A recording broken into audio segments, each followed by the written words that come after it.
كان لامرأة حامل 11 بنت، هددها زوجها بالطلاق وأن يتبرأ من بناته إذا أنجبت بنتا. خافت الأم من الطلاق وتشتت العائلة، وأخذت تدعو ربها بأن تنجب ولدا.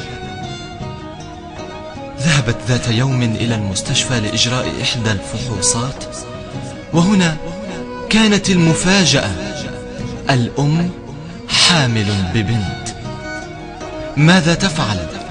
هل تستسلم للطلاق أم ماذا؟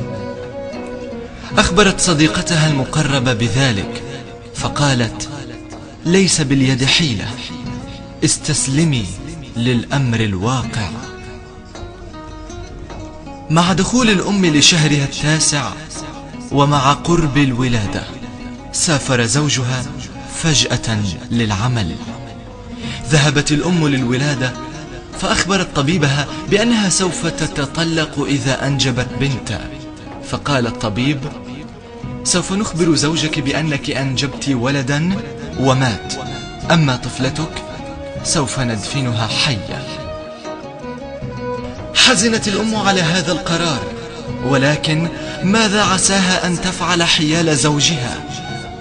ولدت الأم وذهبت هي وصديقتها لدفنها، وعينا الأم تذرف دما ليس دمعا، فهذه ابنتها.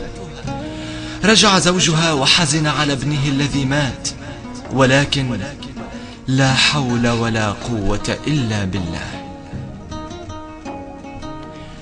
بعد مرور أسبوع، أصبحت الأم تحلم يوميا بطفلتها المدفونة، وهي تنادي: ماما، أنا جائعة، تعالي ارضعيني.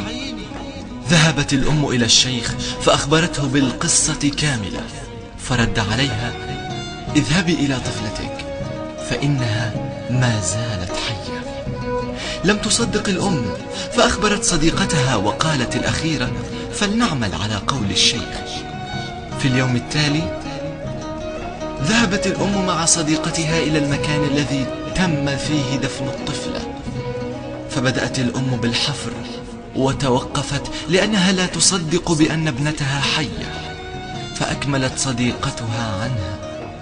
هنا كانت المفاجأة: الطفلة كانت كما وضعتها أمها، الطفلة ما تزال حية.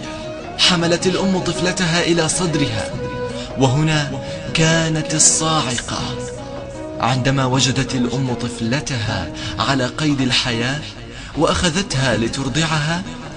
حدثت أكبر هزة في تاريخ البشرية.